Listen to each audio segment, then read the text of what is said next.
had to ask God, but why? Why are people like this?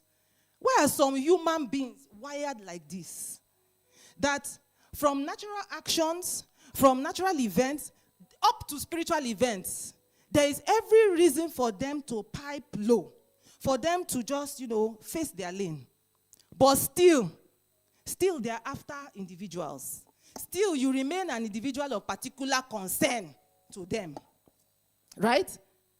And God began to teach me that that's the nature of the accuser. You can't change it.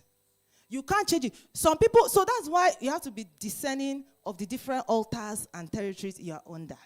Because if you like, give them your blood to drink. They still want you dead and buried. So whether it's in your workplace, whether it's in your family, whether it's in your community, whether it's in your association, whether it's in your political party, there is a spirit like that, a Laban spirit. They are there. They are operating in today's world. It doesn't matter what they have profited of you. As far as their supremacist mindset believes, they are above, you are beneath. You are fated to serve them until the day you die. And that is just the way of things.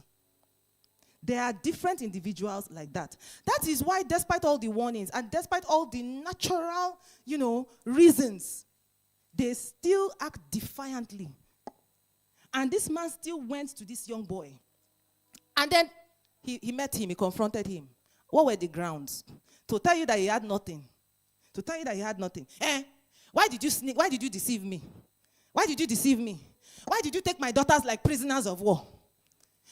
Why didn't you didn't tell me you want to go? This is a boy that told you since how many years ago that he's done with you. This is a boy that you people are grumbling about how to, decimate him. So he's not smart enough to see that he's welcome. He no longer enjoys the reception in this place, right? This is a boy, for every reason, he doesn't owe you notice, right? Why did you? Then finally, you stole my household gods. There, in that particular accusation, lies the trial, that spiritual trial.